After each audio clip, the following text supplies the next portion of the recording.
A 5-game lead. 5 games right now, and this is exactly what Magnus Carlsen wanted, exactly what Hikaru Nakamura did not want. The train is running off the tracks, and he needs to, as you said, stop the bleeding. You've got to strike back with a couple draws. You got to slow down the train that is Magnus Carlsen so that you can hold your own in bullet at this point if you're Hikaru Nakamura. He needs a big win yesterday. We'll see if he can come up with it. And look at that face. He scrunched his nose. He just looks totally just uncomfortable given the circumstances.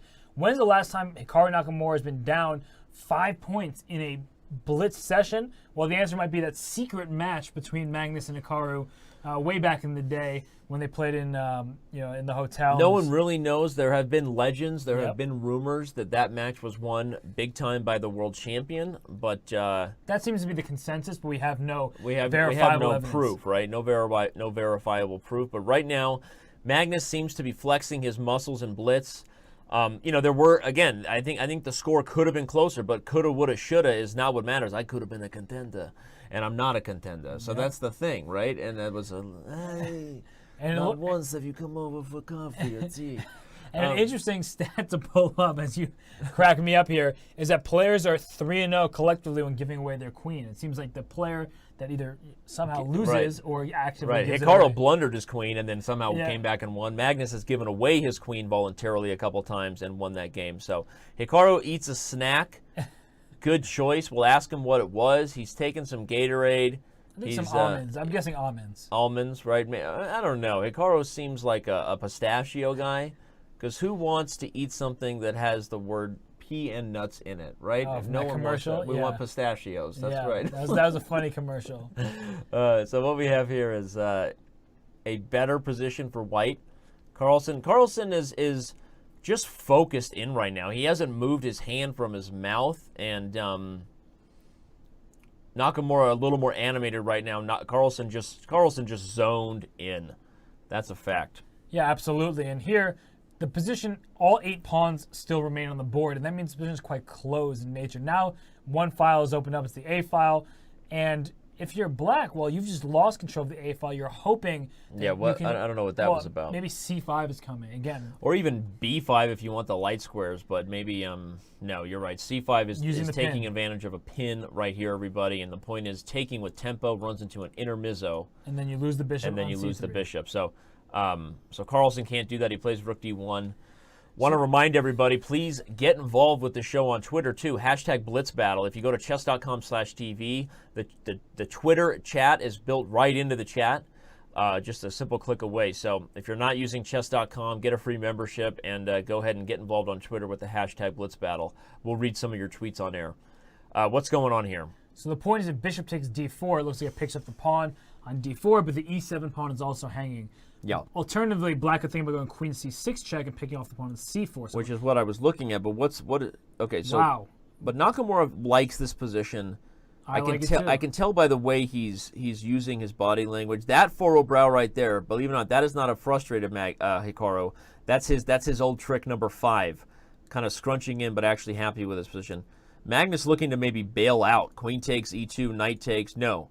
Hikaru says, I'm happy. Oh, that is a nice move. Oh, that's a brilliant move. After takes, we have double attack on knight and bishop. Exactly, and that transition to that endgame is great for black. So rook to c1, keeping that tension looks funny. The queens have been under attack, but look at this, rook c8. He's gained the open file because if the rooks trade, black is up this b pawn, and black is going to remain up this pawn for the time being. Rook's well played by Hikaru. The real issue I have right now is I've seen this story before. I've been to this dog and pony dance.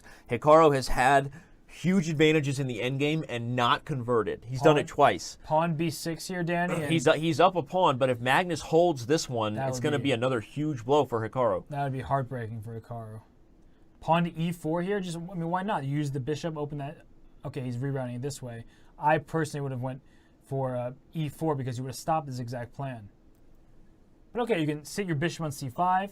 Your rook is great where it is. Okay, now you have to move it back somewhere. Yeah, I got to retreat, but still, okay, you're right. I mean, you're up a healthy pawn, but Magnus is defending. He's a tenacious defender, and he's proved it several times already. He's just coordinating and making life difficult for the American. This pawn has not gone far.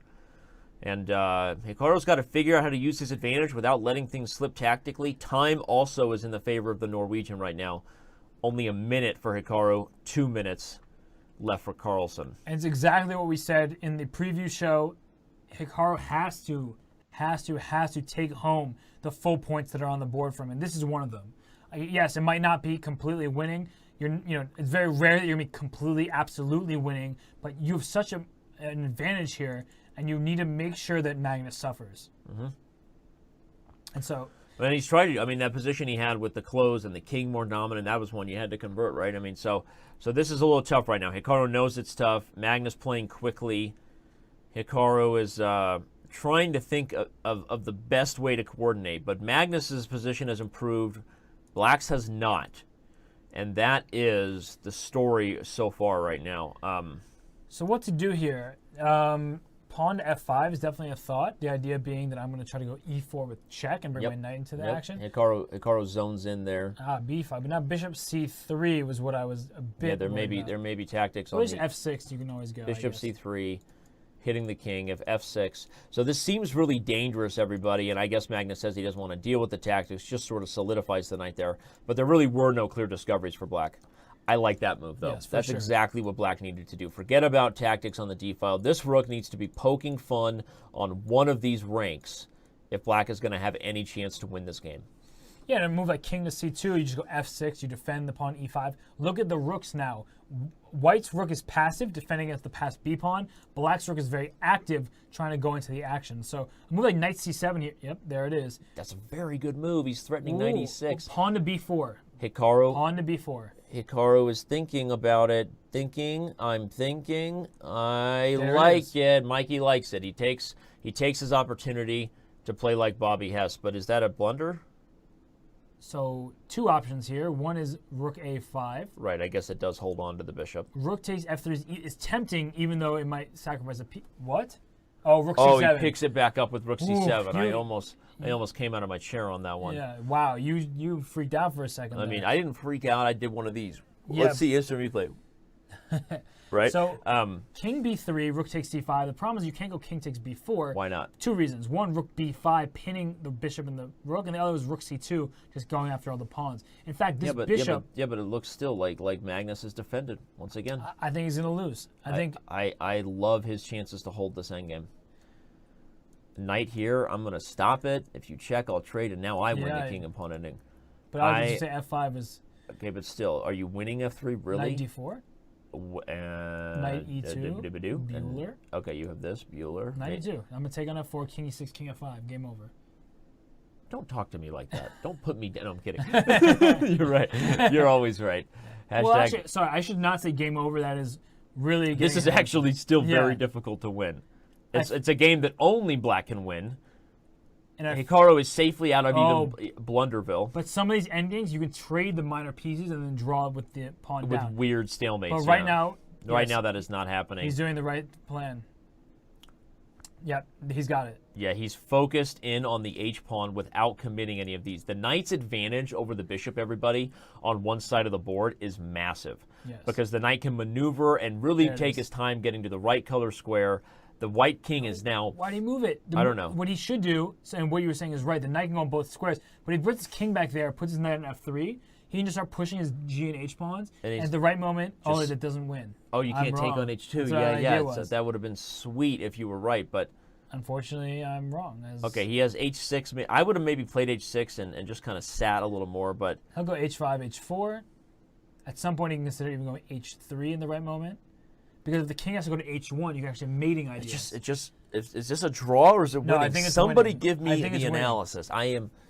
H4 now. Get this man a doctor. I am freaking out right now. It's winning. H4. Okay, he's making me sweat a little bit. He's playing tickle here. Hikaru needs to convert. He's down too much time to waste, but I guess he's not sure. He's shaking his head a little bit. He's happy, but he's not happy, right? He's somewhere in between our two favorite people right now.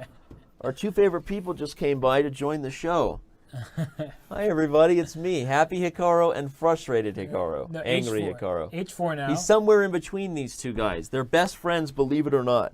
H4. He has to just move his pawn. Go H4. I don't know what he has to do. I'm just here to learn. Look, I'm trying to teach you. H4. Okay. I go H3. Black puts the pawn on H3. Okay. Brings the knight around to E2, right? Once you... Oh, I'm not winning there either. Darn it. I love you, Bobby, but I don't know that you're going to win this. No, I think that Magnus is going to hold this. At some point, right here is when I thought I was winning. Right there. Because I go H4, H3, and then threaten G3, and there's nothing you can do What about happens? it. So bishop E8, you want H4. Yes. And then what? H3. I move. H3. Okay, and then I move. G3. Game over. And bishop takes? Knight takes. Little swindle dindle. You silly SO, you know what. Although that somehow might still be a draw if you sack the bishop. Let's go back to the live game. But if you sack the bishop, well, yeah, so H4. He has to play H4 and But H3. now the problem is now if he goes H4, the king is not cut off. The king will just run to H1 and make a draw. The problem with Hikaru's situation here, everybody, on a practical level, is he's wasting so much time in the match. We have a running clock. There is only 16 minutes left in the 3-minute, and the American is down 5 games right now. He's beaten himself too many times to sit here and spend all this, almost like you just want to draw and give yourself a chance to win again. Well, maybe he thinks that once he gets to the bullet, he'll have an win advantage. five That's games. the other match strategy to think about. Look at Magnus forcing the corner pawn. Yeah. Forcing the corner pawn. Hikaru shakes his head. Magnus has been so patient. He's been patiently waiting for a track to explode on.